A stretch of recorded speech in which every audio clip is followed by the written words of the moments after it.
Tad šodien brīnišķīgs viesis jāgaida, kas, jāsaka, es ļoti gaidīju, kad mums būs šī tikšanās. Un šodienas epizode mums būs veltīta, manuprāt, ļoti brīnišķīgam terapijas virzienam man pašai, ļoti, ļoti mīļam. Es esmu absolūts schēmu terapijas fans. Un šodien ciemos ir Jānis Briedis, kurš, saprotam, ir schēmu terapeits. Jā, man ir bijis arī tas gods pie tevis mācīties schēmu terapijas pamatus.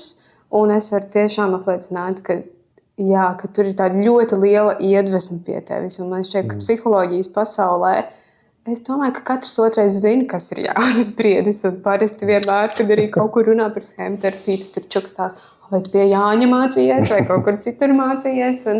Un kad runa ir par Jāni, tad ir tiešām skaidrs, ka tas ir zinošs, profesionāls cilvēks. Un var tiešām sajust, cik ļoti schēmu terapija arī tev ir tāda sirds lieta, gribētu teikt, ka tu runā no sirds, kad tu stāsti par schēmu terapiju. Turklāt, tu māci schēmu terapiju visā pasaulē.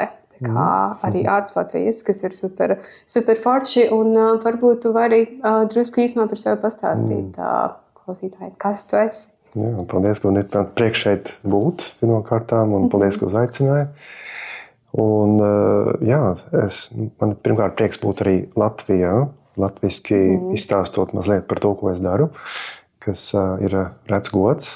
Un, tad es esmu Latvijā dzimis un audzis, bet es aizbraucu uz Angliju, kur es izmācījos tālāk par psihologu. Un, vairāk kā 25 gadus esmu mācījies un strādājis Anglijā un arī citur. Tā skaitā arī tagad Latvijā. Es vadu supervīzijas un mācības un tā. Un, es esmu, tā teikt, 25 gadus mācījies visu kaut ko pats un piemācījies klāt. Un schēmu terapija bija viena no tām lietām, ko es piemācījos mazliet vēlāk, jo toreiz vēl schēmu terapija, kad es biju students, vēl nebija tik populāra. Bet kaut kādā 2003. gadā es nejauši uzdūros uz Jeffrey Younga, kas ir pamatlīdzīgs schēmu terapijai lekcijai Londonā. Un viņa lekcija man ļoti iedvesmoja, un es redzēju to iedvesmu arī audiencē. Un tas man aizķērās. Es tā kā nepraktizēju vēl, es vēl pats biju students, bet tas kaut kur man iesēdās laikam. Jo droši vien es biju tādā emocionālā līmenī, tas jutās kā kaut kas pazīstams un vairāk sirdī tuvs. Kas nav tikai kognitīvs, intelektuāls, bet arī tā emocionāli jutās kaut kas tāds zināms un interesants. Ja? Sāksim ar to. jā, un tagad tu iedvesmo visus pārējos. Es mēģinu. Cikls turpinās ar visu šo. Jā. Un man, protams, šķiet, ka mēs arī runājot epizodes gaitā, es kāpēc domāju, ka cilvēki noteikti arī sadzirdēs kaut ko tādu pazīstamu un kaut kādu konceptu, varbūt tur iekšējais kritiķis vai prasīgās daļas kaut kur jau ir dzirdētas, varbūt kaut kādās citādākos veidos, bet ja tev būtu ar tādiem vienkāršākiem vārdiem jāpaskaidro, kas vispār ir schēmu terapija, kā tu pastāstītu? Es laikam sāktu ar tādām ikdienišķām tēmām, ka katram cilvēkam ir kaut kādas savas pazīstamas tēmas, kas mums atkārtojas dzīvē.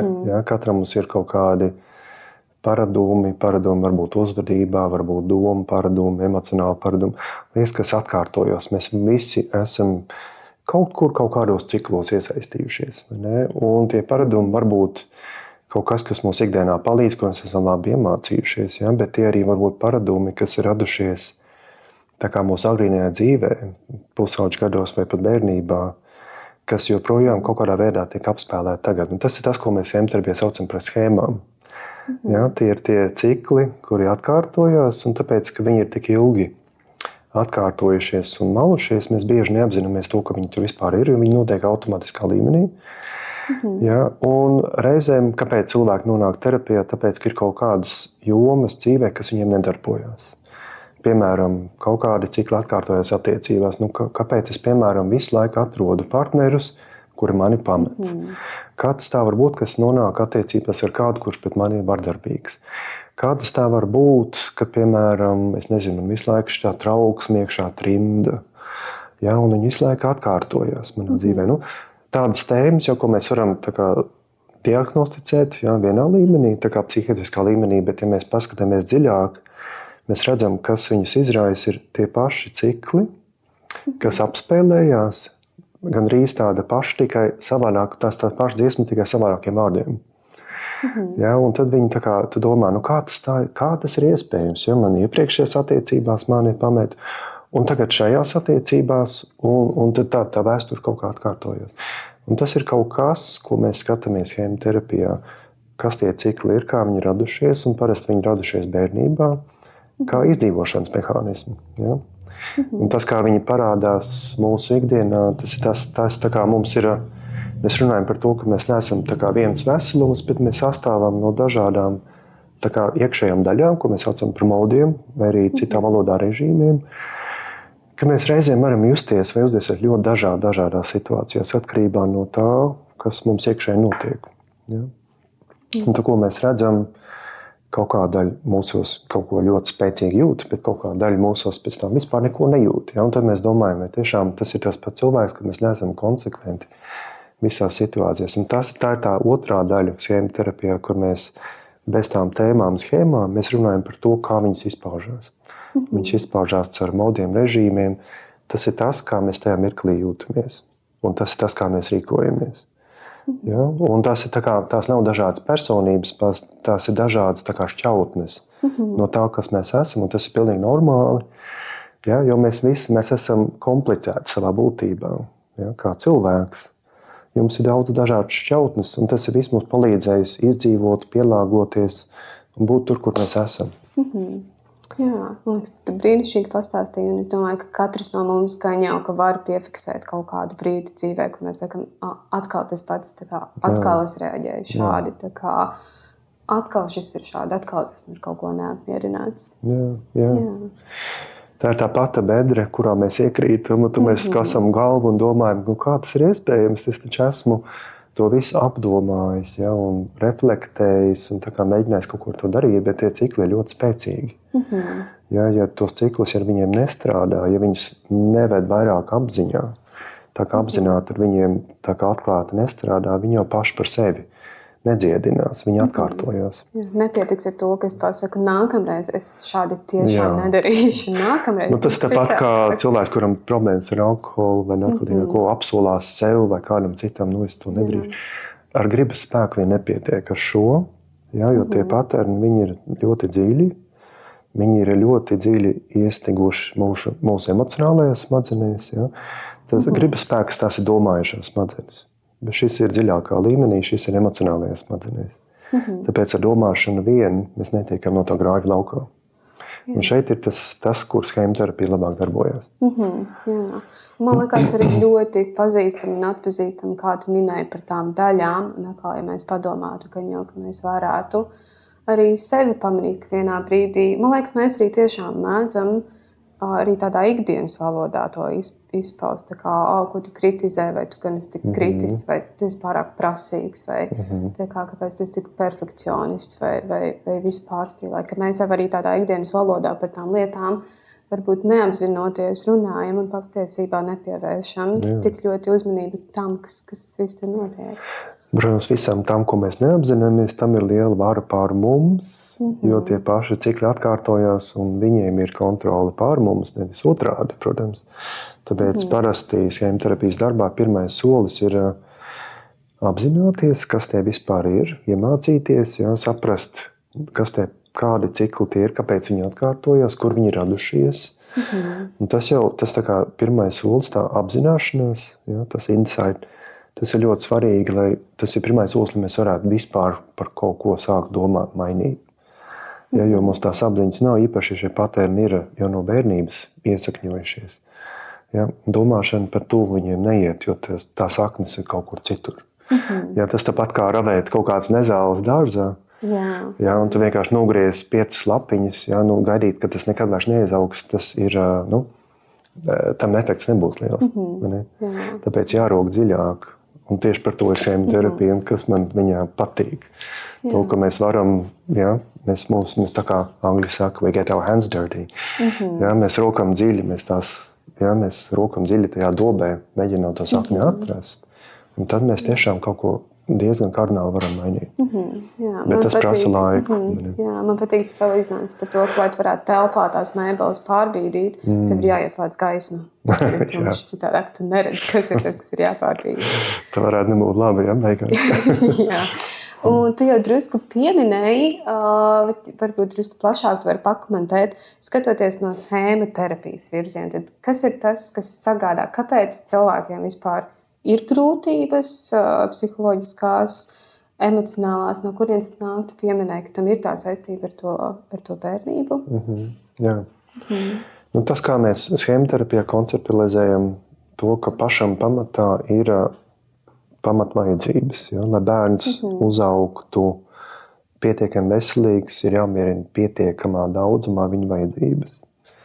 Tas, ko mēs zinām no daudziem neskaitāmiem pētījumiem, un tā ir ideja, ko atbalsta schēmterapija, ja bērnu vajadzības hroniski netiek piepildītas ilgtermiņā, tas noved pie tā, ka kaut kādā veidā šīs vajadzības ir jāapmierina. Ja to nedara vecāki vai vide, kas ir apkārt vai tā, tad kas notiek? Mēs attīstam šos režīmus, jeb modus, ja, kuri parūpējās par šīm vajadzībām, bet bieži tādā formā, kas vairāk darbojās īstermiņā ar lielu cenu, ja, tādu lielu birku, kas maksā mums daudz, bet rezultāts ir samērā neliels. Ja, un tas mums maksā daudz emocionāli, teiksim tā. Tas ļoti daudz paņem enerģiju. Ja? Tas, ko mēs saucam par tādiem coping modes, jeb par aizsardzības mehānismiem. Protams, katram mums viņi ir. Tas ir pilnīgi normāli un dabiski, ka mums viņi ir vajadzīgi. Bet tas jautājums ir jautājums par pakāpi, cik lielā pakāpē šīs vajadzības neapmierināts un cik lielā pakāpē ir vajadzīgi šie aizsardzības mehānismi, lai par sevi parūpētos. Nu, tur ir minēja jau piemērs dažs. Piemēram, ja bērns uzaug vidē, kur viņu kaut kādā veidā kaunina par to, ka bērns kaut kādā veidā izsaka savas jūtas, ja? Vai neapmierinātību. Un tad vecāki saka kaut ko tādu neicinošu, apkaunošu, ja? Ka mēs tā nedarām, vai tur ir muti, vai vēl apdraud kaut kādā veidā.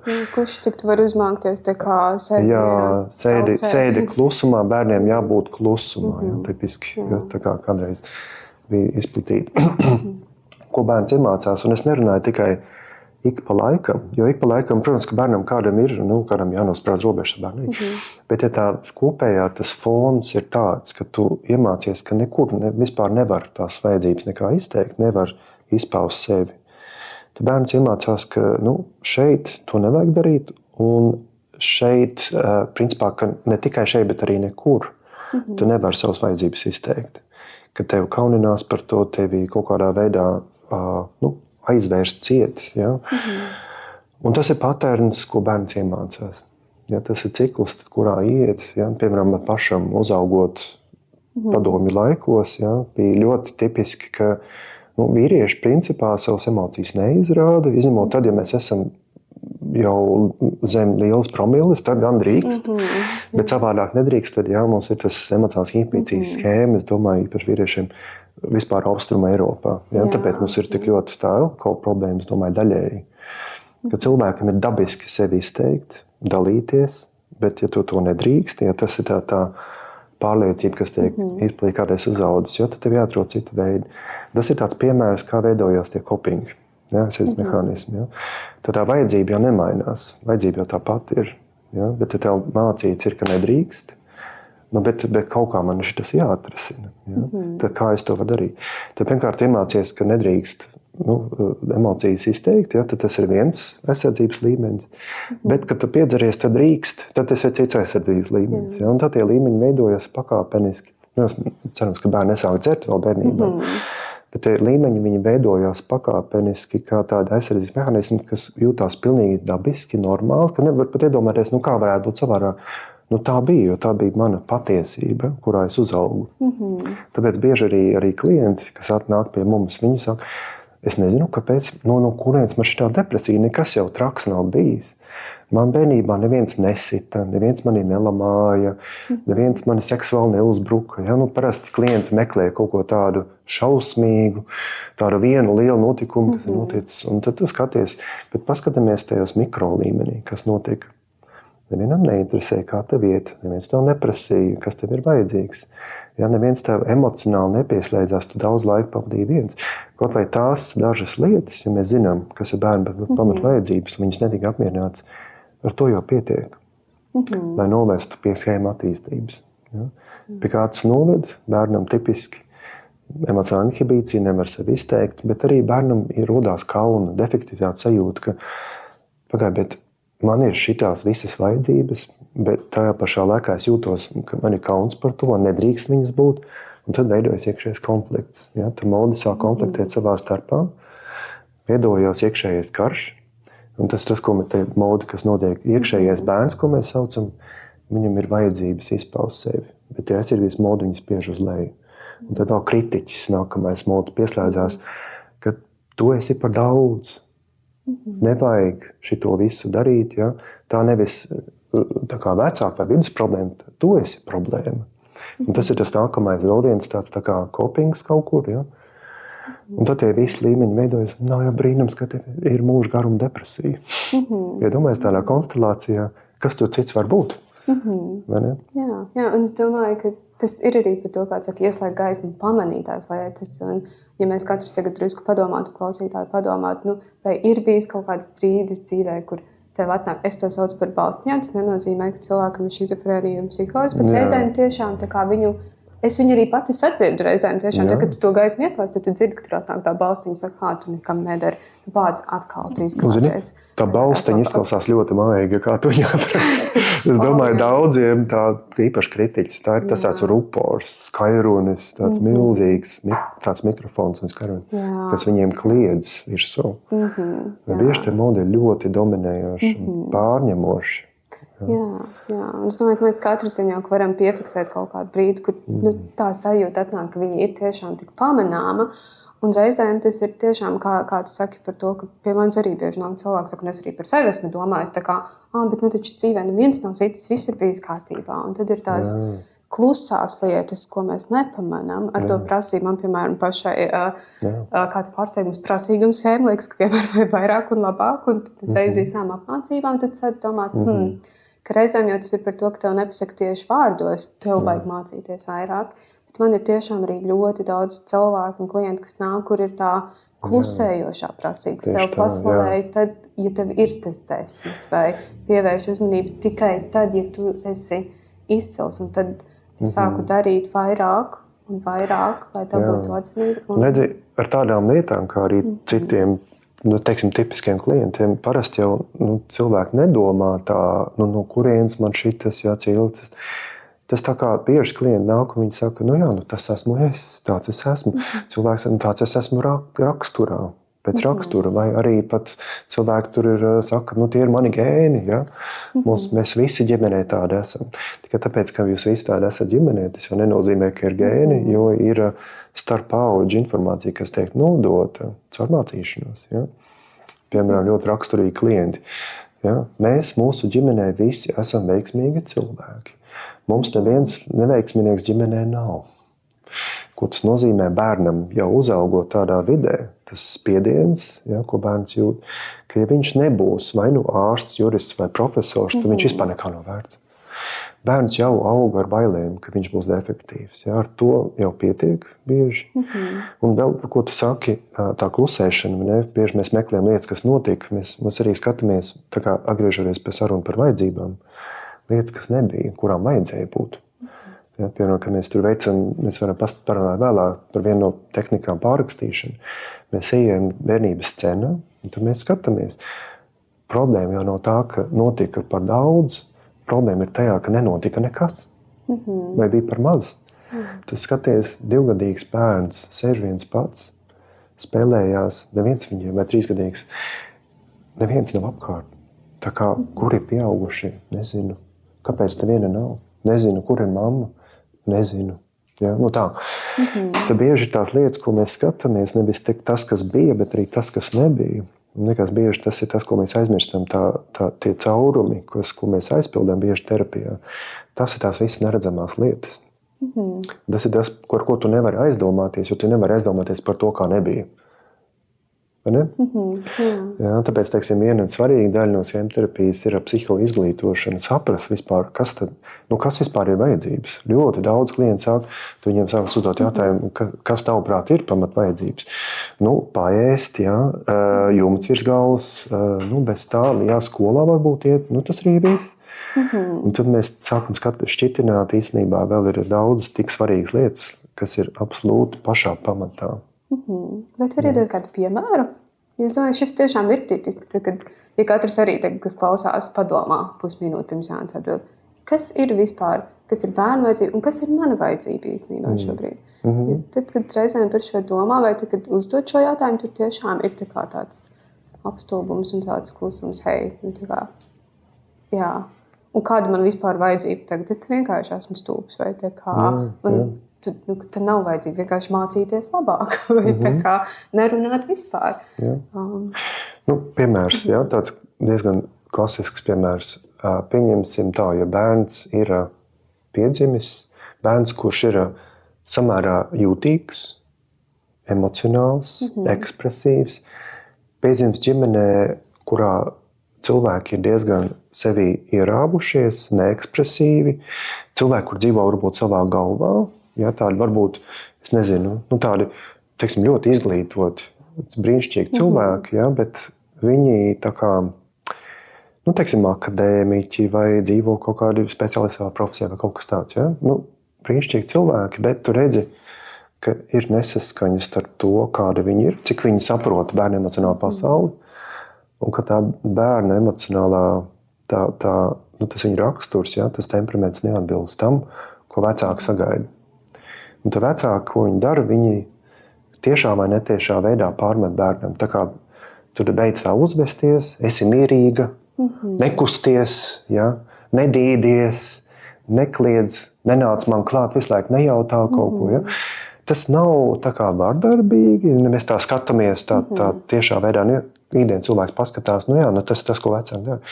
Bet tas ir tas fons, ka tie vecāki nespēja bērnu satikt tajā līmenī, kurā bērns pats ir. Bērns sāk justies savā būtībā invalidēts, nedzirdēts, neredzēts, un tie vērtējumi dziļumā ir tādi, ko bērns sajūt. Un kā jau bērniem ir, maziem bērniem, viņi uzņem visu personīgi, un viņi sāk, tas tā kā kļūst par viņiem. Kā kaut kas ar mani nav kārtībā savādāk, jo mamma tā neteiktu.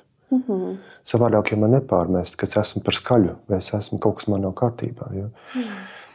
Un tas jau ar to vien pietiek, ar to, ka bērnam veidojās kauna defektivitātes schēma, ka ne jau ar citiem, bet ar mani kaut kas nav kārtībā. Savā būtībā es esmu nepieņemama kaut kur. Un bieži tas pat netiek formulēts tādā kognitīvā formā, tā ir vienkārši sajūta, ķermeniska sajūta par to, ar mani vienkārši kaut kas nav kārtībā. Pat vārdos nevar reiz izstāstīt. Un tad tas pats bērns uzaug, viņš jūtās nepiederīgs, tad veidojas citas schēmas, nepiederības schēma, sociāla izolācija. Tad vēl kaut kas nāk klāt, tad ir varbūt vēl impulsivitāte kaut kāda. Tad atrod kompāniju, varbūt agrīnos pusauģu gados, nepārāk labu kompāniju. Ja es nepiedaru ģimenē, man ir jāpiedara kaut kur citur.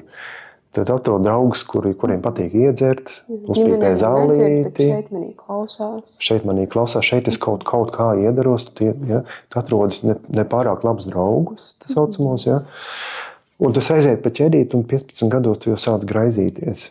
Tā ļoti diezgan raksturīga tāda trajektorija, kas bieži notiek. Bet tā trauma jau sākās ļoti agri, un tas nav kas, ko mēs atpazīstam kā traumatiski, izņemot to, ka tā kļuva par normu. Tas bija kopējais fons. Ka tā bērna neapzinātais slēdziens, manī nav vērts klausīties. Es nekur nepiedaru. Tas pats bērns droši vien jūtās arī varbūt nepiederīgs skolā. Es esmu, kaut vai pirmajā klasē, ja bērns ar šādu traumu aiziet, un viņi jūtās, es jau pirmajā klasē jūtos, ka es te īsti neiedaros. Jo tā nepiederības schēma jau ir izveidojusies tajā tik agrīnā vecumā. Un tas kaut kas, ko tā vārdos pat noformulēt, viņa jau tur ir tā kā pašā pamatā. Un tad no tā jau aug viss kaut kas cits. Un tas, tā kā, es domāju, tā kā matrjoškās, sākās ar maziņu, tad nākamā. Un tie līmeņi, kuri veidojās. Un tad redzi, kā mēs nokļuvām no vecākiem, kur jau neko tādu briesmīgi nedarīja. Līdz šim, ka šis bērns ir jāhospitalizē psihiatriskajā nodaļā, viņi vispār netiek ar sevi galā. 19 gadu vecumā. Tā kā, un tad mēs paskatāmies, mēs saprotam vajadzības, nav jau brīnums.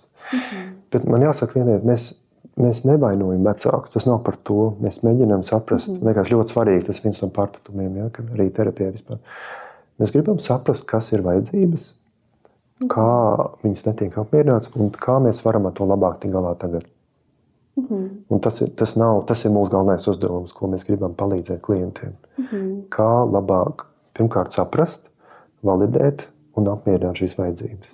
Tas ir terapijas galvenais mērķis. Tas nav par vainīgā meklēšanu, bet par to sapratni. Es parasti arī bieži saku, un man liekas, forši, ka tu šo piemini, tiešām to normalizēt, ka reizēm jau tiešām, un diezgan bieži tiešām vecāki dara visu labāko, ko viņi spēj. Mēs varam arī saprast.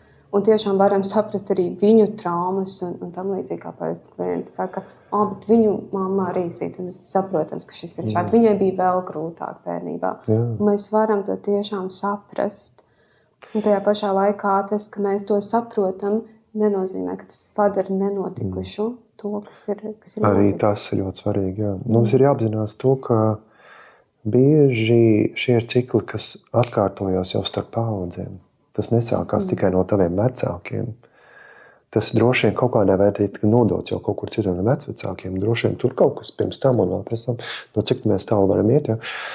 Saprast to, ka mēs esam produkts no tās vides, kurā mēs uzaugām. Savādāk nevar būt vienkārši.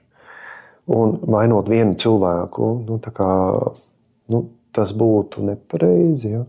Reizēm ir skaidrs, ka ir tiešām viena tāda varmāka vai ir tiešām tā var būt. Ja?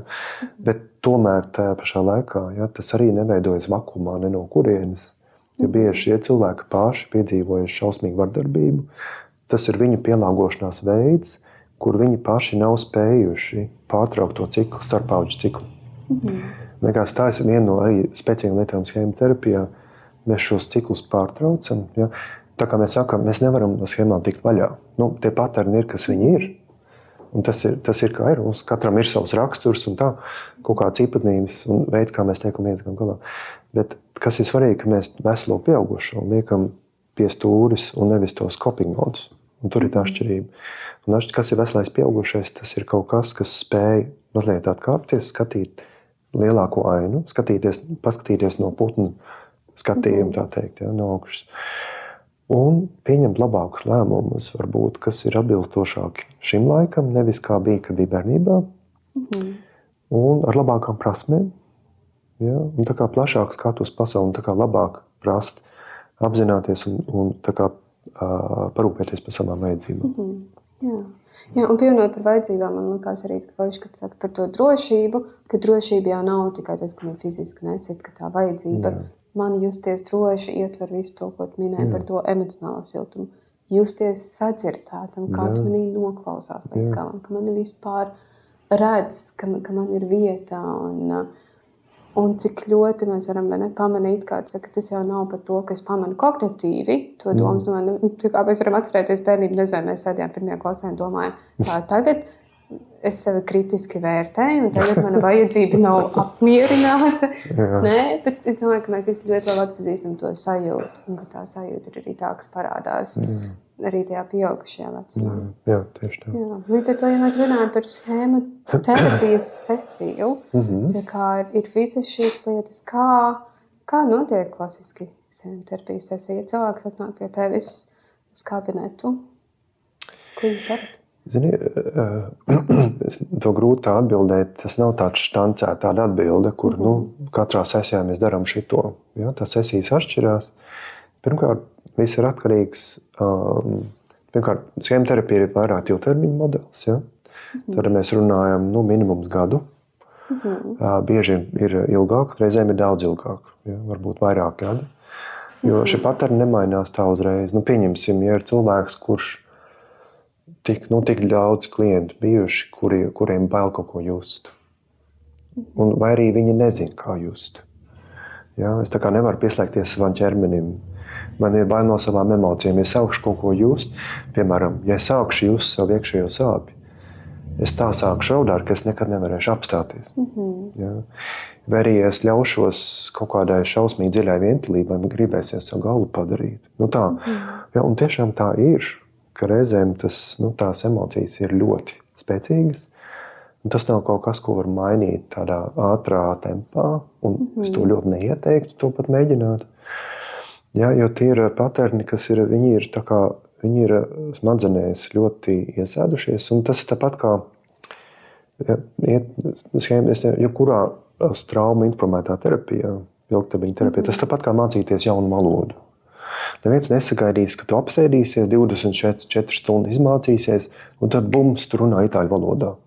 Tā nenotiek. Ja? Būtu brīnišķīgi, ja tā notiktu. Kas to zina, varbūt tam mākslas intelektu mēs kādreiz kaut ko tādu varēsim, bet šobrīd cilvēks smadzenēm nav tāda spēja tik ātri adaptēties un apgūt informāciju tik ātri, tāpēc tas ir ilgtermiņa process, un tā ir ar to jārēķinās. Un tas ir ok, ka, lai tu iemācītos plūstoši, kaut vai sarunu līmenī runāt itāliski, tev vajadzēs minimums 6 mēnešus, visticamāk gadu, bet, lai tu labi iemācītos, tur vajag 2, 3 varbūt. Un tas ir pilnīgi normāli un pieņemami. Un tādā sēmterapijas sesijās bieži, sākumā tas tā kā mēs iedalām dažādās 3 fāzēs. Sākuma fāzē, vidējā un beigu fāzē. Sākuma fāzē mēs iepazīstamies pirmkārt labi ar klientu. Mēs maksimāli mēģinām uzzināt par visu viņu vēsturi un cik mēs varam saprast, kā tas ir veidojies, nosaukt vārdā tos tās schēmas un modus, ja, kas ir tie paterni un kāpēc ir tie vispār simptomi, kas atveduši klientu terapijā. Tā pirmā fāze ir tā gaismas ieslēgšana. Gaismas ieslēgšana un arī tā kā, es domāju, tā drošības sajūtas radīšana terapijā kā tādā. Vispār attiecībās ļoti daudz klientu, kas nāk. Viņi baidās no sevis, bet arī no citiem. Viņi baidās no terapijas, viņi baidās, ko viņi atklās pēkšņi terapijā. Un arī baidās uzticēties, ja, kā terapeitiem. Visādi var būt. Un īpaši neuzticības schēma, tas prasa ilgi nodibināt pietiekami drošas terapeitiskas attiecības, lai tu vispār varētu pat apsvērt tādu iespēju, ka tu varētu atvērties kādam, sākt uzticēties. Ļoti daudziem klientiem tas ir ļoti grūti. Es domāju, mums pašiem ar visādām vēsturēm arī ir visādi bijis. Un tad, kad mēs esam gatavi, ka ir tā drošība, vairāk stabilizācija, klients spēj noregulēt savas emocijas vairāk, tad mēs virzamies otrajā fāzē, kur mēs pārstrādājam bērnības atmiņas, mēs aktīvi strādājam ar schēmām, caur vizualizācijām, ja, ar pārrakstīšanām, ar krēslu tehnikām, ar kognitīvām, behaviorālām tehnikām, uzvedības maiņu. Tagad tas komplekts ir diezgan pilns ar visu ko, bet tā nav tikai runāšana. Ja, mēs aktīvi mēs pamudinām klientus izmantot terapiju, būt pašām sev par terapeitu starp sesijām. Un tad schēma terapijas valodā audzēt savu veselo pieaugušo. Ja, tas ir tas, kas paskatās sev no malas, nevis reaģē, bet izvēlās, kas labāk būtu. Un tad piemēro labāko metodu, kā šito tikt galā. Un tad trešajā mēs vairāk virzamies uz tādu uzvedības maiņu, uz tādu lielo dzīves paternu mainīšanu. Ja. Piemēram, tur otrā fāze vairāk tāda traumas pārstrāde, ja, dziļš emocionālais darbs. Trešā ir vairāk darbs ar ikdienu. Kā mēs šo varam izmantot tagad, kā šis ir noderīgs klienta dzīvē. Un, kad es runāju par fāzēm, tas nav tā, ka 1 gads ir pirmā fāze, 2 gads ir otrā, 3, 3. Viņi pārklājās, protams. Tas var būt 3 fāzes vienā sesijā. Ja, mēs novērtējam jaunu paternu, mēs viņu pārstrādājam, un tad mēs atrodam kaut kādu jaunu behaviorālo, kaut kādu paternu, ko klients var praktizēt.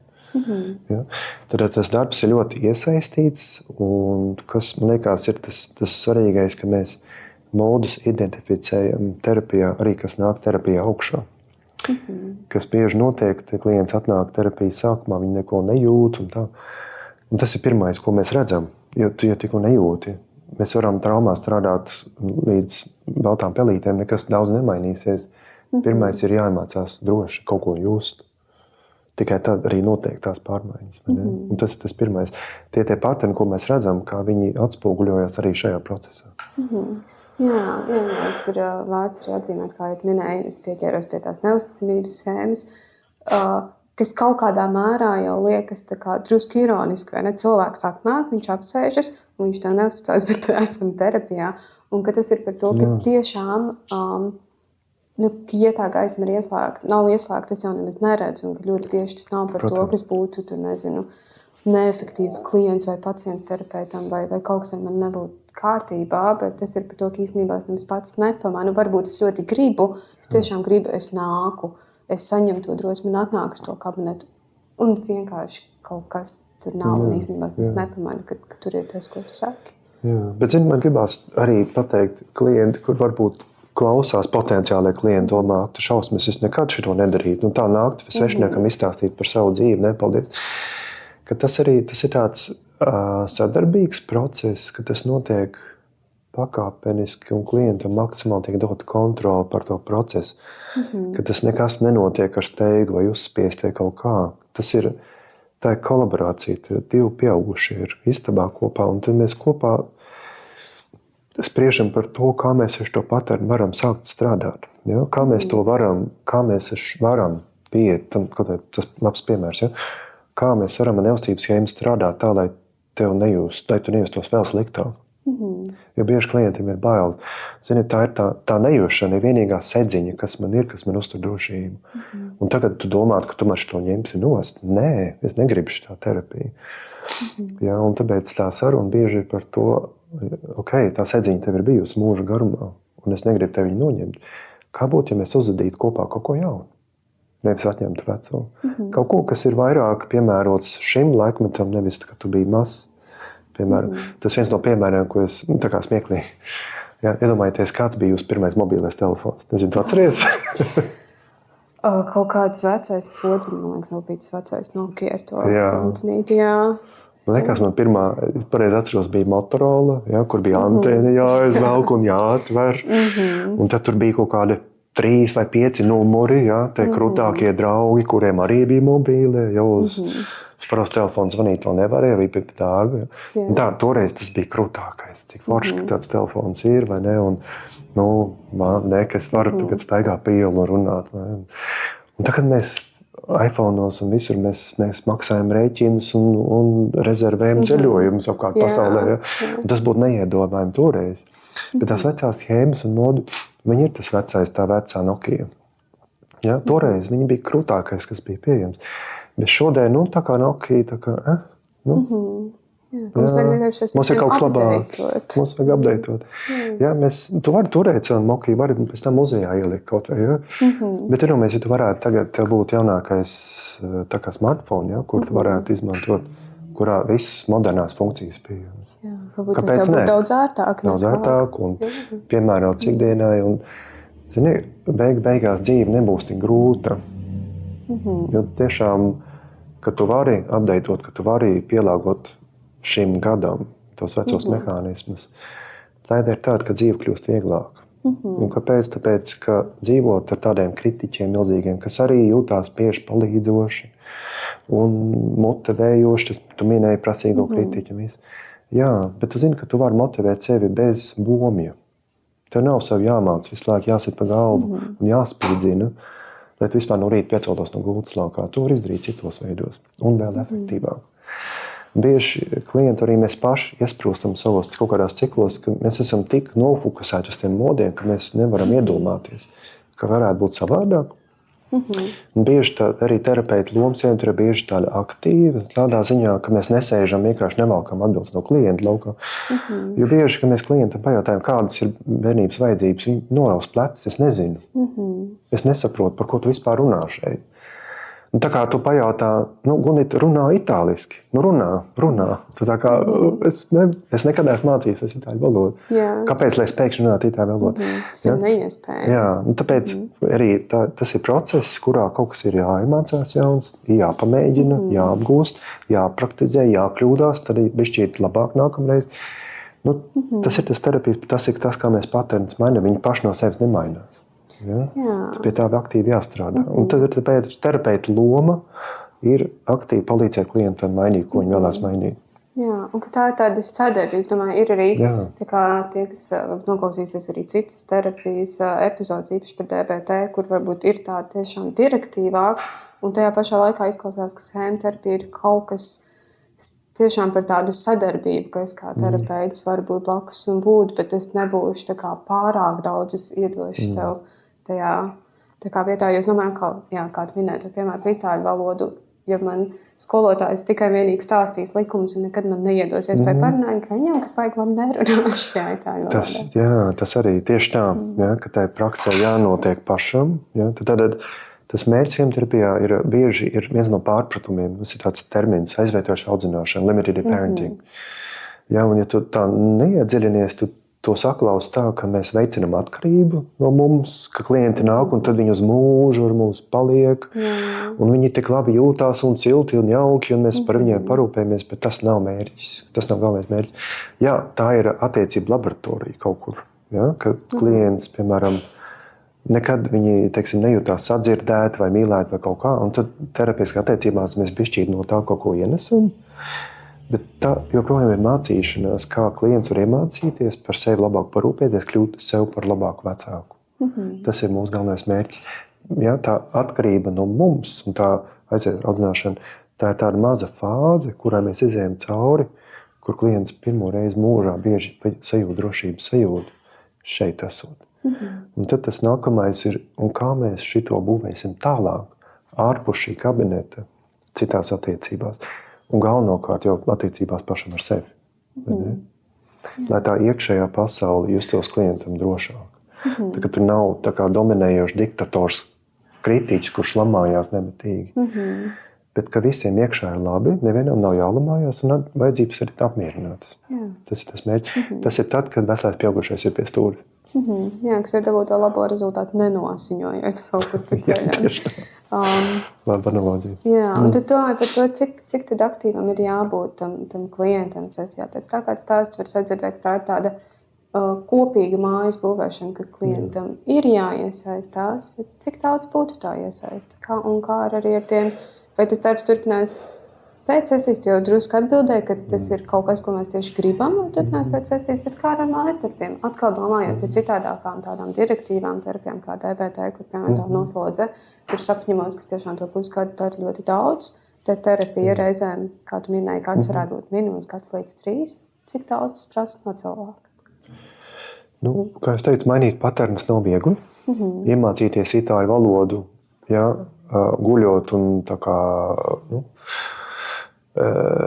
apmeklējot itāļu stundas, kaut kas jau aizķerās, bet, lai tu iemācītos plūstoši runāt, tev ir jāpraktizē, tev ir jāmēģina komunicēt, tev ir jāattīstā iekšējā pasaulē. Tad tas nav pasīvs, tas ļoti aktīvs process, bet arī nav varbūt kā, es neesmu DBT speciālists, bet arī ar KBT, nav tā, ka tas ir tā kā vienā virzienā mēs darām šitā un darba lapas un tā.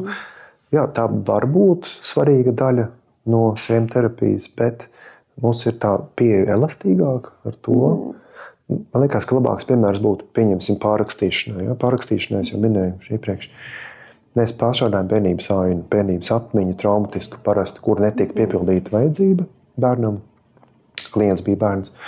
Un tad parasti terapijas sākumā terapeits iet tajā atmiņā un veic pārrakstīšanu, nodemonstrē, kā varētu izskatīties, ka vajadzība tiek apmierināta. Tad mēs vecerajā, iesprūdušajā traumatiskajā scenārijā ievedam kaut ko jaunu. Un dodam, cerams, klientam pirmkārt kognitīvo karti, ka var būt savādāk, un šitā izskatās, ka tu šitā uzvedās labs vecāks, piemēram, ja tur vecāki iesaistīti. Vai arī šādi izskatās, ka mēs pievienojam veselo pieaugušo klāt. Tad terapeits ir tas veselā pieaugušo paraugs, kur mēs parādam.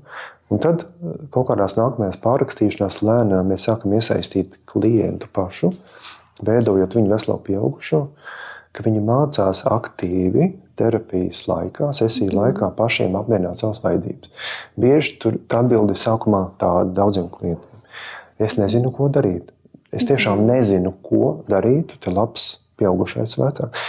Ļoti tik bieži klienti saka, man vispār tāda nebija uzaugot. Es pat nevaru vienu cilvēku iedomāties, kuru klātbūtnē jutos droši vai tā kā apmīļots vai kaut kā. Tāpēc ir tas piemērs, ka mēs ievedam kaut ko aktīvu pārrakstīšanā, Un tad pēc varbūt kaut kādas 10, 15, 20 reizes ar dažādām atmiņām klients pats iet atmiņā pēc pārstrādi.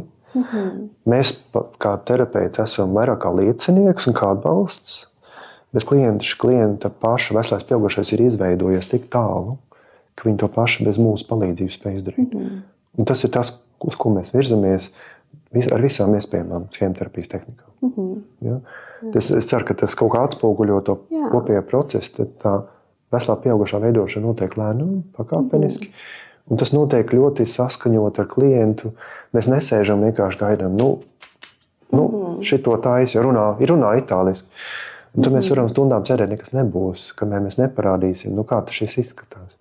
Jā, ka tā iesaist arī no tā cilvēka ir tāda, tik, cik tev tajā brīdī vajag. Un man pašai ir ļoti prieks, ka es eju pie foršas pašterapijā, pie terapeitas tieši ar schēmterapiju strādāt. Un ka tiešām tu vari tajos, ka reizēm tas tiešām tie mājasdarbi nav par to, ka tagad saturu grāmatu un tik daudz ko rakstu. Reizēm tas ir par to, ka es samīļoju mazo gunīti vai ka es atceros varbūt to izdarīt. Un varbūt pēc kaut kāda laika es esmu spējīgāk, es tiešām varu izmantot vēl kaut ko.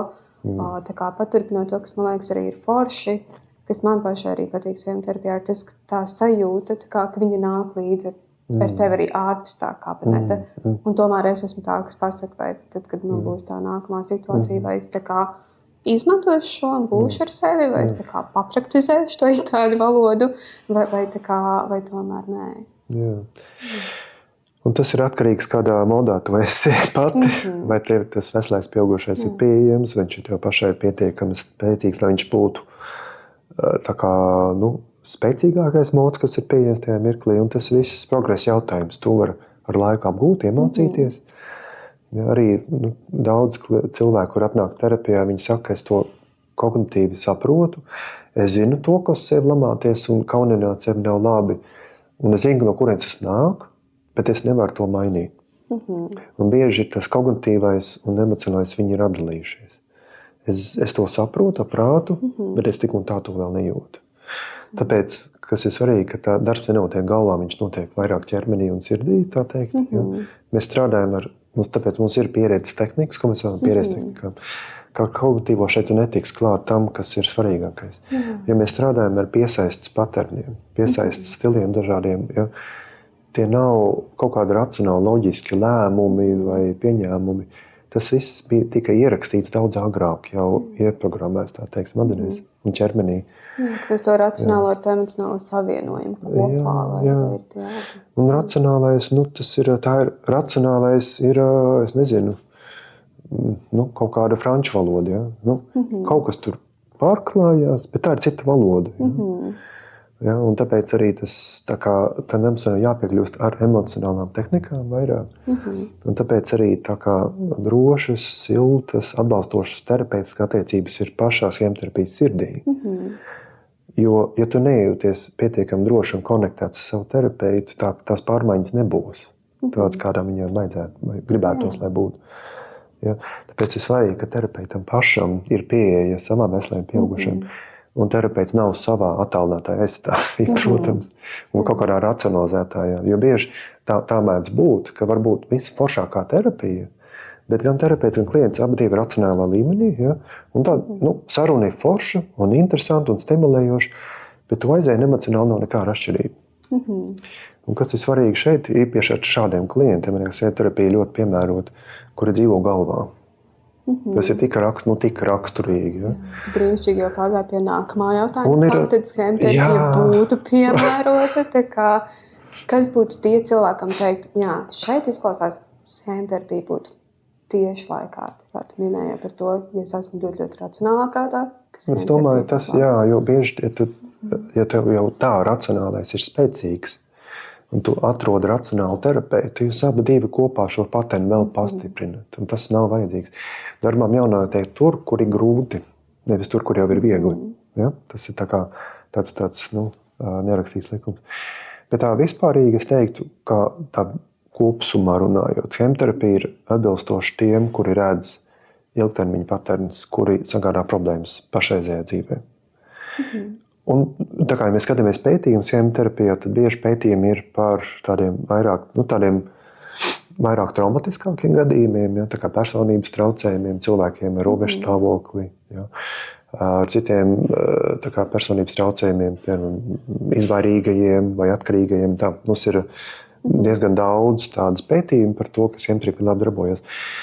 Bet man liekas, ir svarīgi neiesprūst tajās diagnostiskajās tā kā, konceptos, bet vairāk skatīties, kas ir tie paterni. Vairumam cilvēki, kas nāk, teiksim, pie manis un daudziem maniem kolēģiem, kuriem es strādāju, klientiem nav šīs diagnozes, un viņi arī viņas nemeklē. Bet cilvēki dzīvo ciešanās, sāpēs ar to, ka viņi jūtās bezspēcīgi mainīt šos paternus. Viņi nāk un nesaprot, kāpēc tā ir, ka man visu laiku kaut kas atkārtojas, kāpēc es atkal tā jūtos, kāpēc man atkal šī drausmīgā trauksme, ja, kur nekas nevar noņemt, vai arī kāpēc man ir šī dziļā vientulības sajūta kopš dzimšanas. Es vispār neatceros, ka tā nav bijis. Ja, tādas lietas, tu redz, ka tā tēma vienmēr ir bijusi. Viņa nekad, viņa tā kā fons ir, ja, tā tapete saucamā. Un tie ir tie klienti, kuriem es domāju, šis būtu noderīgi, ka tā ir pārmaiņa, tā kā kaut kas, ar ko jāstrādā vairāk emocionāli dziļākā līmenī. Kaut kas, ko arī vēl viena svarīga lieta, negaidīt ātras, straujas pārmaiņas. Tā var būt reizēm, bet tas nav mūsu mērķis. Mērķis ir ilgtermiņa pārmaiņas. Ja? Tā kā lēnām mainīt tos paternus un iemācīties vairāk, ievest veselo pieaugušo vairāk, pēc iespējas vairāk dzīves situācijās. Jā, tā kā pēc tā, ko tu stāsti, ka tur ir tā atkārtošanās, līdzīgi kā tu minēji par tām attiecībām, ja es katru reizi par spīti tam, kas grib citādāk attopos vienu veidu attiecībās, kuras es nelaimīgi, vai es atkal tā kā nenoturos darbā, un tas ir atkal un atkal, vai nespēju pabeigt universitāti, mēģinu vienu, otro, trešo, un es gribu, un nesanāk, vai tieši tāpat kā ar tām draudzībām, kur tiešām ir tās ciešanas, kur var atskatīties un likties, ka tiešām visu dzīvi tāda ciešana, taciņa, kur tā kā tas diedziņš visu laiku ir tieši tāpat. Varbūt klienti, kuriem tas mazāk piemērots, ir tādi, kuri meklē ātrus risinājumus. Ja, piemēram, ir kaut kāda epizode, tur kaut kāda jauna depresija parādīsies, vai panikas lēkmes, kaut kas tāds, ja, ko var ātrāk atrisināt, un varbūt nav to resursu šobrīd rakties dziļāk, vai arī kaut kāda, piemēram, vienreizējā traumatiska pieredze. Tādas lietas to var atrisināt ar EMDR palīdzību. Citas metodes ir labāk piemērotas. Ja, citām problēmām schemterapija nav priekš visa domāt nekā. Es domāju, neviens. Es ceru, ka neviens to neteikt ne par vienu modeli. Ja, protams. Viss ir visiem. Jā, visiem nav tādas lietas. Ja, bet šis ir vairāk tā kā skatīties. Varbūt tā vēl viena lieta, ka schēma modelis, viņš nav balstīts uz patoloģiju. Ja, tas nav tā, ka, ja tev ir mode, tas nozīmē, ka tev ir patoloģija. Mums katram ir mode. Ja? Tas ir personības modelis, nevis patoloģijas modelis. Un tas, kas man patīk, ka nav jābūt diagnozēm vai kaut kam, vai uz zālēm, vai ne uz zālēm, vai jāiet pie psihiatra. Kad tu redzi, ka tev ir kaut kas no bērnības šķiet neatrisināts, un struktūrālā veidā mēs šo maksimāli mēģinām atrisināt. Jā. Bet tev nāk prātā vēl kaut kas, ko tu teiktu, jā, šeit varbūt labāk neschemterapija, labāk kaut ko citu minē par to, ka ir kaut kāda trauma vienreizēja un lieta, kā dzīvē viss ir kārtībā, ir kaut kāda viena tāda epizode. Jā, kas vēl tev nāk prātā, kam tu neieteiktu? Tā grūti tā pateikt, bet tā vispārīgi runājot, jā, cilvēkam ir, piemēram, kaut kāda psihotiskā epizode, ja. Tajā laikā nav vēlams lietot, ja, tad mums vienkārši vajag stabilizāciju vairāk, bet tajā pašā laikā ir kategorija, zinās, procents ar robežu stāvokļu klientiem, kuriem ir arī psihotiskās epizodes, un mēs absolūti ar to varam strādāt, ja. Tikai varbūt ne, ka cilvēks ir tās epizodes pašā vidū, kad ir uzplaiksnījums, ja, jo mums ir jāstrādā ar to kopējo ainu ilgtermiņā. Vai arī cilvēks, kuram ir nopietnas atkarības, ja, kur ir atkarība no ķīmiskām vielām, alkohola, zālēm, kaut ko tādu. Tur vajag mazliet savādāk intervenciju, lai tā kā atskoptu vairāk no tā, lai būtu, tā sāpes ir jābūt kaut kādai pieejai, ja, lai varētu pietuvoties tam, vai mazāk ķimikālijas, teiksim, smadzenēs. Teiksim, tas varētu būt vēl viens tāds kontraindikācija, bet tajā pašā laikā es esmu daudz strādājis ar klientiem, kuriem tas nav kaut kas, ko tu vari tā atņemt ar roku. Tas arī ir pakāpenisks process, jo klients mazāk lieto vielu, jo viņš vairāk sāk just. Un tu nevari sagaidīt, ka viņi tā bumbas pārtrauks, un tad viņi pēkšņi gatavi terapijai. Tie procesi jau pārklājās. Tu nevari tā vienu izdarīt, tad viss tā kā tu pārēji uz jaunu. Jo šī ir tā vienīgā sedziņa, kas klientam ir, un tu viņu norauji, tur nebūs labi. Jo tev kaut kas cits ir jāpiedāvā tā vietā. Un ko tu citu piedāvā? Ja? Tāpēc tur ir jāskatās uzmanīgi, kas ir tās vajadzības, un kādas prasmes varbūt ir vajadzīgas, lai izvietotu to veco mehānismu ar kaut ko labāku. Jā. Un tas ir tāds process, vai ne? Kāds tu drusku jau pieminēji par to, ka nevar sagaidīt ātru rezultātu. Ja es gribu uzreiz kaut ko redzēt, tad varbūt tas īsti nebūs šim. Bet kas ir tas, kā cilvēks vispār var redzēt, ka sēmterapija nostrādā, ka viņi ir bijusi priekš manis efektīvi? Kas ir tas, kas mainās? Kā var redzēt, ka šī terapija man ir palīdz? Dažādi pārsvarā tā ir klienta paša sajūta, ka viņi jūtās, kaut vai es vairākus piemērus jau minēju, piemēram, klients, kurš kroniski jūtās vientuļš un kaut kādās ik pa laikam viņi iekrīt bedrē, kur viņiem gribās iztaisīt pašnāvību, tu redz, ka tās pašnāvības domas ir samazinājušās, ka tā tieksme ir mazāka, ka tu redz, piemēram, tie aizsardzības mehānismi ir samazinājušies. Ja, tā tieksme, piemēram, grūtība būt ar savām jūtām vispār. Ja, un reiz man ir automātiski jātiecās pēc pudeles vai pēc kaut kādām zālēm, lai šito noņemtu, ja, kas nevar izturēt. Ka tu vari būt ar savām sajūtām un tu vari sākt reflektēt, kāpēc es tā vispār jūtos, no kurienes tas nāk. Ja, tas tāds piemērs varētu būt. Bet arī tu redzi, tā kopējo funkcionēšana dzīvē ir uzlabojusies ar to, ka, piemēram, tāds labs piemērs, manuprāt, tā kopsumā terapijā tu redzi, ka klients nāk ar vien mazāk triggerēts uz sesijām. Ja, ka bieži klienti, kuriem daudz kas notiek dzīvē, katru nedēļu ir krīzes un daudz kas notiek un ir triggeri pa labi pa kreisi. Un tad tu mēģini, tā kā tu cīnies ar to uguni visu laiku, bieži tā ir ar klientiem sākumā. Un tad tu redzi, ka lietas sāk uzlaboties, ka tas veselais pieaugušais ir izaudzis pietiekami, tās krīzes ar vien mazāk. Nenotiek visu laiku ugundzēšana, bet mēs strādājam arī dziļāk. Tā kā vairāk mēs varam iet bērnības atmiņās un tā. Un tad pienāk kaut kāds posms, ka tās krīzes vispār vairs nav. Gandrīz nav. Dzīve, protams, notiek un tā, nevis kaut kas var gadīties. Bet redz, ka ir vairāk tāds iekšējais miers, ir vairāk apvienošas attiecības dzīvē, mazāk toksisku cilvēku varbūt, ja to tā var nosaukt. Ja. Un tad tie triggeri vairs nav apkārt, kāda viņi bija. Ja. Un redz, ka tu tā kā kopsumā ir dzīves kvalitāte uzlabojusies. Ja. Tad tas mērķis nav tikai samazināt simptomus. Mērķis ir uzlabot dzīves kvalitāti kopsumā. Ja. Un to mēs redzam daudzās dažādās jomās. Un viena no tām ir, protams, pašsajūta, bet arī kopējais fons. Kas arī nereti notiek, ka klients nonāk zināmā punktā, viņi redz, kas īstenībā es esmu toksiskā darba vidē, šis darbs man nedara. Ja, man ir īstenībā, es esmu gadiem ilgi baidījies kaut ko mainīt savā dzīvē, jo kas, ja es izdarīšu vēl sliktāk, un kas, ja es šausmīgi disregulēšos, un kas, ja vēl kaut kas cits, un tam līdzīgi. Bet pienāk kaut kāds punkts, domā, man ir jāmaina šī vide, un es to varu izdarīt. Vai arī es varu aiziet no šīm attiecībām. Tas man nenāk par labu. Ja, tā kā daudz lietas, kas cilvēki ir gatavi mainīt par labu sev savā dzīvē. Un tie ir tādi forši momenti, kad tu redzi, tas ir grūti, tas ir tiešām grūti, ja, tad terapija vēl turpinās. Ja, bet tas, ka tu atbrīvojies no kaut kā toksiskajiem triggeriem savā dzīvē, un tu spēji rast to iekšējo mieru, bet arī ārējo. Tā ir tāda liecība par to, ka tas veselais pieaugušais ir tiešām izplaties, tāds 8 kājas. Ja? Un ka viņi var sajust.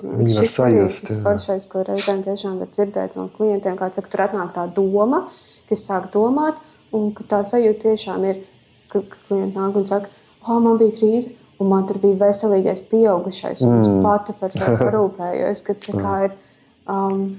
Jā, kas arī tiešām jūtu, ka es esmu tādā, ka tas veselīgais pieaugušais ir tajā kontrolē. Man šķiet, ka to arī var ļoti labi laika gaitā ar to terapiju arī sajust, kā saslēdz pieaugušais aug. Vēl viena lieta, kas runāja, kas man ienāca prātā, kas man liekas ļoti būtiska, tā atšķirība, ka tu esi atšķirības starp coping modu, aizsardzības modu un veselo pieaugušo. Aizsardzības modos mēs izdzīvojam. Tāpēc, ko teicu agrāk, tur aiziet daudz enerģijas, gan kritiķos, gan coping modos. Viņi šausmīgi daudz ko paņem. Ja domājies, cik tev ir daudz kaut kādā līmenī jāiegulda, lai viss būtu vai nu perfekti, vai lai neko nejustu, lai visu laiku sev mērdētu, un lai galvenais, lai nenonāktu klāt pie ievainotā bērna, vai nedod Dievs tur dusmas izjust vai kaut ko. Un ka tu vari to, drīkst to just, un ka tu proti ar to tiek galā, tas dod tādu brīvības sajūtu, bet arī nākamais, kas ir, mēs nerunājam, nesam to pieminējuši vēl rotaļīgais, laimīgais bērns, jo tas ir tāds mods, pie kur mēs mēģinām, kas dabiski parādās tad, kad bērnu traumas ir pietiekami izdziedinātas. Ja, jo tā kā ievainotos bērns, tas mods ir savā būtībā sasalis, nobijies, vientuļš, neapmierināta vajadzības visur ir apkārt, un tad ir pietiekami tā šūpola sāks virties uz labo pusi, kad ir ok. Ja? Nav super brīnišķīgi, ideāli visu laiku, tas tā nemēdz būt dzīvē, ja? Bet ir ok, es tieku ar visu galā daudz maz. Tad ir telpa priecāties par dzīvi, svinēt, rotaļāties, būt radošam. Ja? Un tu redzi tāda vēl viena no pazīmēm, kad tu redzi progresu. Klienti sāk pats atklāt prieku dzīvē, radīt kaut ko. Un tas neļauk no kompensējošā režīma, kurš saka, ka tev obligāti jābūt arī priekam, un šitā pareizi jāpriecājas. Ja? Tas nāk no sirds, spontāni. Ja? Un tas ir un arī humors terapijā ierodās. Ja? Ka mēs varam, tas stulbais kritiķis ir ieradies, un mēs abi rullējam acis, mēs varam kopā pasmieties. Ja? Tā kā, protams, kur ta kritiķis liksies. Ja? Protams, kritiķis ieradīsies, un kritiķei vienmēr būs ko pateikt par tevi. Jā, bet kritiķi var apsēsties, mēs varam viņu nolikt pie durvīm, lai viņi turpina pie sevis, bet mums nav viņu jāklausās šobrīd. Mums ir cits kaut kas, uz ko mēs nofokusēsimies. Un tas ir tāds progress atkal, ka mēs varam, modi viņi nepārņem visu laiku, bet mēs varam izvēlēties. Ja? Tā kā, labi, tā kritiķi ir, mēs nevaram viņu izdzēst. Bet mēs varam viņu pastumt bišķi maliņā, lai viņi tur kungst, vai ko. Vai viņi sēž kino citā rindā vai citā kinozālē un satiksimies pēc tam. Jā, tāpat kā terapijā, ja? Tā kā tu pat zini, mēs noliekam krēslu aiz durvīm, lai kritiķi pagaida, kamēr mēs beidzam terapiju, ja? Un tad jau. Jā. Un ka jau aizies līdz tāpat. Jā, bet kā tev šķiet, vai ir kaut kādi tādi mīti vai pārpratumi par schēmu terapiju? Jā. Tev nāk kaut kas prātā no tādiem mītiem? Tā lieta, ko es minēju par aizvietojušu audzināšanu, laikam tas ir viens, ja, ka tiek pārprasts, ka mēs infantilizējam klientus ar to, ka mēs pārvēršamies par viņu vecākiem vai kaut ko tādu. Protams, ka tas tā nav. Mēs vienkārši esam piemērs kādu brīdi klientam, kā rīkotos labs pieaugušais, kā rīkotos labs vecāks. Mēs modelējam to un mācām, klientam tiešā netiešā veidā, kā būt pret sevi labākam vecākam. Tas varētu būt viens. Ja. Un, protams, arī man ir bijuši daudz studenti, kur viņi tik šausmīgi iemīlās schēmoterapijā. Schēmoterapija ir atbild uz visu tagad. Tagad mēs metīsimies un visu. Protams, tā arī nav. Kā es teicu, nav viena tāda metode, kas atbild visiem jautājumiem. Es domāju, viņa ir daudz spēcīgās puses, ja, ar to, ka mēs varam strādāt visā personības līmenī un nepatoloģēt neko. Ja, bet tā pašā laikā bieži mēs arī schēmoterapijai piekombinējam klāt. Bišķīt varbūt KBT vai izsvaru uz līdzjūtību. Vai tur kaut kāds traumas jau spiežās laukā, mēs pieslēdzam bišķīt EMDR. Varbūt schēmoterapija ir tāda elastīga, kur mēs varam pieslēgt kaut ko citu, bet schēmoterapija viņa konceptualizē visu personību, ja, tā ir tā bāze bieži, un no turienes izriet, ja, ar kuriem modiem, kurām lietām mums jāstrādā, kas tās tēmas. Un tad mēs varam bieži pieslēgt kaut ko, ja ir nepieciešamība vēl kaut ko ekstra pielikt klāt. Nezinu, vai tev pašai kaut kas šobrīd nāk prātā, bet tās kaut Laikam, tā kādas kā lietas. sēmterapija īstenībā tā baigi daudz mītu laikam nav dzirdēta. Tas, kas man varētu nākt prātā, ir varbūt tiem cilvēkiem, kuri daudz saka, rakņāšanās bērnībā. Kur skaidrs, ka tā kā mēs runājam, tur, tā kā atkal, vienkārši kā mēs izmantojam rakņāšanās, vai arī vienkārši tāda apzināta gaismas ieslēgšana un paskatīšanās. Un ka varbūt tur varētu reizēm būt tā bažas, tā rakņāšanās bērnībā. Es to jau esmu izdzīvojis, kāpēc lai es nāktu uz terapiju vēlreiz runāt vienkārši par savu bērnību un tur, nezinu, retraumatizēties vai kādu jēgu atkal runāt par to, kas jau tur ir. Vai arī klienti saka, tas notika pagātnē, tas vairs nav man aktuāli, man vajag palīdzību ar nākotni. Jā, vai tagad? Man nevajag pagāt, man tagad kaut kas jārisina. Zini, tas ir labs pieprasījums. Es pilnīgi absolūti piekrītu šiem klientiem, ka tā rakņāšanās pagātnes pēc tas nav mērķis, un tas arī nebūtu pārāk palīdzoši.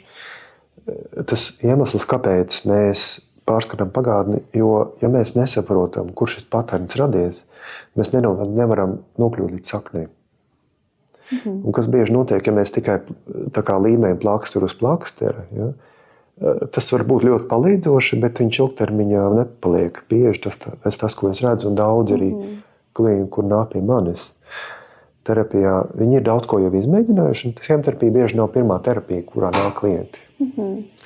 Bieži ir kaut kas cits, un tas nenozīmē, ka iepriekšējā terapija nav darbojusies. Viņi labi darbojās, bet savā repertuārā. Bet kaut vai tāds KBT, ļoti klasisks piemērs, tas bija palīdzoši, tas man palīdzēja tikt cauri krīzes situācijai, vairāk sevi apzināties, bet kaut kas nejūtās līdz galam izdarīts. Un kas tas ir, es īsti nevaru pateikt, bet tie paterni vēl kaut kur sēž, es joprojām jūtu to, kas tur iepriekš ir bijis. Ja? Un tas ir atkal tur, kur mēs pieslēdzamies, ka mums ir jāiet bišķīt dziļāk, jāparokās, un tad tie partneri jāpaskata, viņi jāsaprot tas konteksts kopējais, kur viņi radušies, ja, un tas dod tam emocionālo dziļumu. Citādi tas paliek vairāk kognitīvā līmenī. Tikai tāpēc, ka tu to zini, ar to nepietiek. Tas ir jāizjūt. Bieži šie tie klienti, kur arī saka, labi, tagad es zinu, bet tagad ko? Ja? Un tagad mums ir bišķīt jāpasēž šito, ja, lai tu tiešām izjustu. Kaut vai ļoti daudz klienti, tā kā arī ar bērnības traumām. Mēs tagad esam pārstrādājuši, tagad jāpasēro. Ja, ko nozīmē pasērot? Tev ir līdz galam jāizjūt. Tev ir jāizjūt tā bērna daļa. Jāizjūt empātiju pret viņu, jāparāda empātija, līdzjūtība pret to. Jā, bija grūti. Bet tagad tu esi viens, es esmu ar tevi kopā. Es esmu tev līdzās. Mēs esam kopā ar šito. Ja, un tur tas ķiedināšanās process notiek, viņš tur racionālais ļoti maz ir. Tas ir tas emocionālais. Tas veselais, labais vecāks apkāpj savu mazo esmu, pasaka, tagad tu esi drošībā ar mani, tagad es tevi pasargāšu, tagad es neļaušu nevienam tevi apbežot, tagad es neļaušu nevienam tevi kaunināt vai noniecināt tavas vajadzības. Es tevi klausīšos, es darīšu visu to labāko. Labi, man itāļu valoda joprojām ir bišķīt kliboja, bet es apsolu, ka es mācīšos. Mēs varam mācīties kopā. Mēs varam mācīties kopā, jā. Kas priekš tevis ir tas vērtīgākais hemterapijā? Tavā skatījumā. Tā kā domā man, vai vispār? Vai... Jā, tev. Kā tev liekas, kas tur ir tas vērtīgākais priekš tevis? Zini, man liekas, ir vairākas lietas. Viena, laikam, kad es te minēju to Jeffrey Younga lekciju, kas man iesēdās kaut kur, un kas, laikam, man iesēdās ir... Kad es mācījos Anglijā universitātē, mēs daudz ko, visādas dažādas teorijas apspriedām, kas viss ir ļoti vērtīgas un brīnišķīgas teorijas, bet tā kā mēs, kas ir hemterapijā, ka mums ir dziļums un mums ir struktūra. Un tas ir tas, ko es redzu, kas man patīk šeit. Jo bieži dziļums ir tāda psihodinamiskā pieeja, tā kā mēs bišķīt peldam, ja? Mēs redzam, kas te notiek, sesijā no sesijas, bet mums nav tāda kopējā valodas specifiska, ko mēs izmantojam un tehnikas. Un tas var būt ļoti noderīgi un forši, bet bieži tie ir klienti, kuri jautā, bet kāpēc mēs šito darām? Tas kognitīvais bišķīt trūkst. Ja? ka tur varbūt arī daudz uzsvars uz attiecībām. Tā. Un schēmu terapijā mums ir gan tā struktūra, gan kognitīvais ar emocionālo, un arī ķermenisko, tas ir vēl kaut kas, tā ir varbūt cita saruna, cita reize. Jā, bet pieslēgties ķermenim, paskatīties, kas notiek ķermenim, liekas, tas viss tiek savienots kopā. Bet personīgi, liekas, tas galvenais, kas man aizķērās, ir, kad mēs tā kā daudz, arī iepriekš ir daudz dzirdēts par iekšējo bērnu, ja? Darbs ar iekšējo bērnu un tā. Un tas bija pirmā reize, kad es kaut kādā jaunā veidā sadzirdēju to darbu ar ievainoto bērnu. Tas mani pašu uzrunāja, pašam tāds ir. Ir bijis arī ar visām savām bērnības pieredzēm, ja? Un kaut kas tāds jutās neatrisināts sevī, pie kuras arī vēlāk strādāju gan savā terapijā, gan arī tā kā mācoties par to vairāk dažādos veidos. Bet tas, liekas, darbs ar sevi ir ļoti tāda būtiska. Man šķiet, un es teiktu visiem saviem studentiem, kā mēs mācījām terapiju, es ļoti iesaku iet personīgajā terapijā, izjust to savas ādas. Citiem vārdiem, mēs nevaram sagaidīt klientam iet kaut kur mēs paši vēl neesam bijuši. Mums no tā pašiem ir bail. Kā mēs varam aiz rokas vest klientu tur iekšā, tajā tumšajā istabā, ne? Tāpēc kaut kas ir tāds, ja tā gaisma pašam vēl iekšā nav ieslēgta, lai mēs varētu ar drosmi klientu vest, viņus iedrošināt to, ka viss būs ok, tu izdzīvos, te nenomies no tā, ka tu šo izjutīs. Ja, un es būšu ar tevi līdzās, klātesoši, nevis disociēts. Drošās attiecības, bet arī drošās attiecības terapeitam ar sevi. Ka tu netaisi terapiju caur kaut kādiem saviem kritiķiem vai aizsardzības modiem, jo tā arī var būt. Jo ir gan klientiem tie modi, kas motivē nāk terapijā, un arī klientam. Ja, bieži motivējošais ir prasīgais kritiķis. Man iemācies vēl vienu jaunu metodu. Visiem terapija būs forša, tev šito tagad vajag apgūt. Ja tas kaut kā neiegrims dziļāk tevī, tas nāks no aizsardzības modu virspusēji vairāk un nevis no dziļākas vietas, kur tu jūties sevī drošāks un palietāks. Tāpēc ir ļoti svarīgi, ka mēs esam pietiekami izdziedinājuši savu ievainoto bērnu. Man liekas, tas ir pašā tādā pamatā. Manuprāt, tas ir tas, kas mūs padara par spēcīgākiem terapeitiem. Ja? Tieši šāda veida dziļu emocionālu darbu veikt ir svarīgi, lai mēs jūtamies droši sevī. Un integrēti pietiekami. Neviens nav 100% integrēts, protams, bet tā, lai tāpat arī vajadzībām. Neviens bērns nav piedzīvojis perfektā vidē, bet kas ir gana labs, ja, pietiekami. Tāpat arī mums, lai mums tas nav kaut kas nav pilnīgi integrēts, tā lai ir tas veselais kopums, tas veselais pieaugušais. Lai klients to izjūt pats, ja, to drošību. Forši izstāstīt par to, ka arī tev pašam atrast to saikni pašam ar sevi, ar to savu iekšējo daļu. Vai ir vēl kaut kas, ko tu varētu teikt, ka jā, šis ir tas, ko es esmu sev paņēmis no saviem terapijas. Šis ir tas, kas man ir palīdzējis, ko es pielietoju vai daru, bet kas ir kā priekš manis, kā priekš cilvēka, nevis kā priekš terapeita. Droši vien daudz, kas grūti pateikt, kas ir tieši pateicoties schēmu terapijām, visām citām lietām, protams. Ja. Bet tā viena lieta ir, ka sevis attīstība, pašizaugsme ir svarīga. Viens. Otrs, nedzīvo darbam. Tas man ir reizēm grūti, jo man ir tādas tendences joprojām. Es saprotu. Jā, daudziem psihologiem tas arī piemīt, tāda dzinulis, vairāk darīt, strādāt, panākt. Bet atcerēties to, tieši tas veselais pieaugušais un utelīgais bērns, liekas, tas ir kaut kas tik vērtīgs, bez vēl tā ievainotā bērna dziedināšanas. Ja.